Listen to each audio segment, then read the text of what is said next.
Hi, I'm Mr. Stewart. Hi, I'm Miss C. I'm Miss Herman. Miss Fairback. And I'm Miss Lovick. Chapter 10. Test Distress. As Aldo swept the floor later that night, he talked and talked. Maria thinks I should take Mrs. Brisbane up on her offer. I don't know, Humph. Can you imagine me as a teacher? Yes, yes, yes, I squeaked. I mean, what could I teach those kids? What do I know? Aldo spent many an evening talking to me while we ate our dinners. Believe me, we know a lot. But I'd never seen him act like this before. He muttered while he mopped the floor.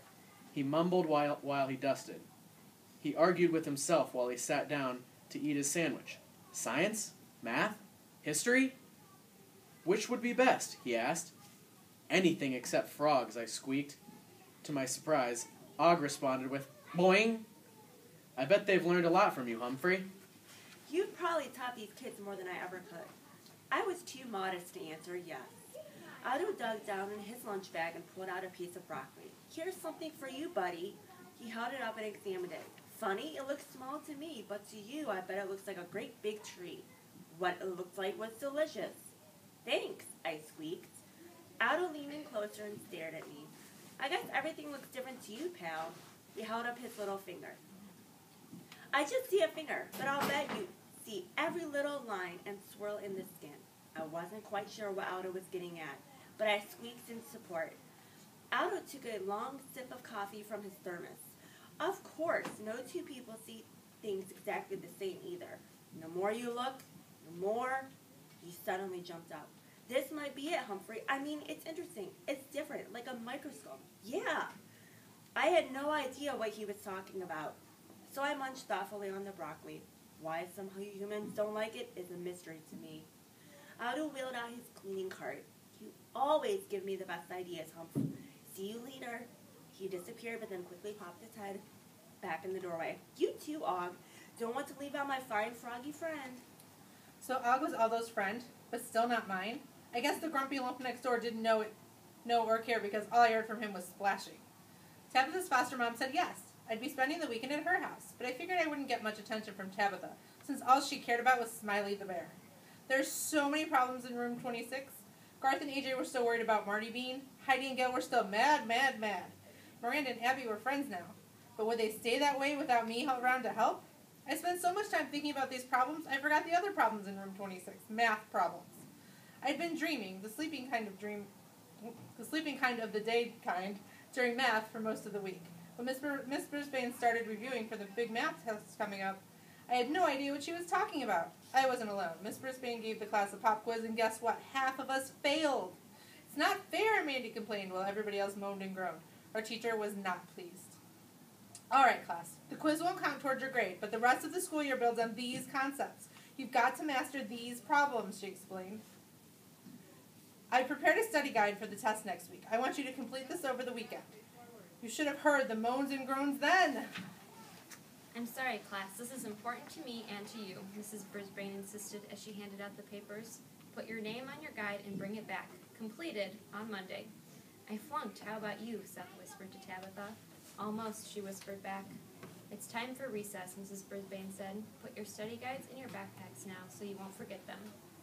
Papers rustled as my classmates tucked away their study guides. The second hand on the big clock circled around. Tick, tick, tick. Those study guides made me think up a plan, but I wasn't sure I'd have the time to pull it off. Once the bell rang, the students rushed to get their coats and raced out the door. Mrs. Brisbane gathered up some papers from her desk and hurried out the door. Sometimes she spent recess in the teacher's lounge. Luckily, this was one of those days. There was no time to waste, so I flung open my cage door. Og, don't you tell a soul what I'm about to do, I told my neighbor. It's not easy to get from my cage to the classroom floor, but I'd mastered a technique. First, I slid down the smooth table leg.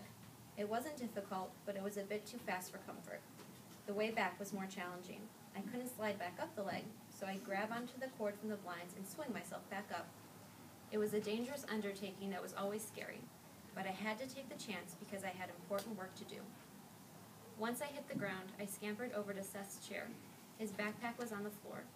Happily, he'd left his study guide sticking out of the pocket.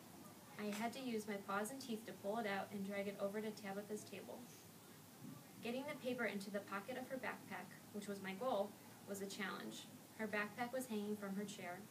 The pocket I wanted was at least a foot off the ground, awfully high for a small hamster. By then, there was a loud cord jangling down from the pocket zipper.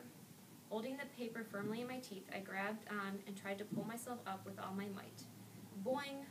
Og was trying to tell me something, but what? Just then the bell rang.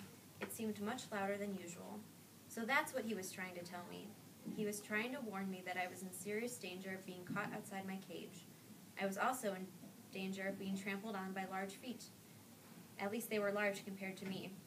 I dropped the study guide and scurried as fast as I could toward the table. With no time to waste, I grabbed the cord and began swinging back and forth, higher and higher.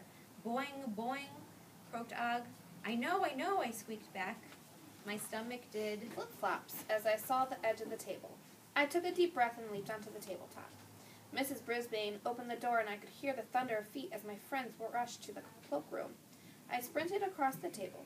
Please don't let them see me. Please, please, please, I thought as I darted into my cage, pulled the door behind me, and collapsed on a pile of wood shavings. I held my breath, waiting to hear if I'd been caught in the act. I heard Mrs. Brisbane's footsteps approach. Why is the cord swinging like that? She wondered out loud. That's odd.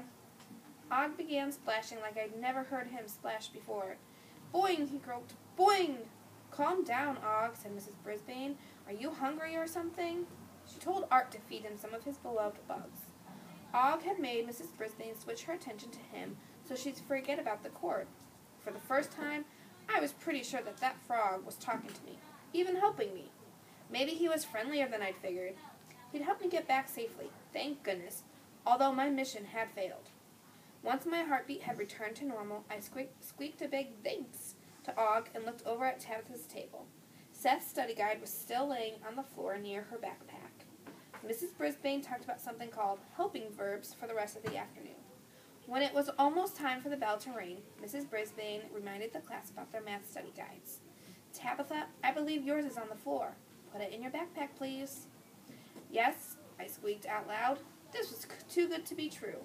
The bell rang. Seth grabbed his backpack and headed to the cloakroom. Tabitha didn't bother to look at the paper. She just stuffed it into her backpack pocket. Hooray! She also put Smiley into her bag as the other students streamed out of the classroom. Soon, Tabitha's mom, her foster mom, arrived to pick us up for the weekend.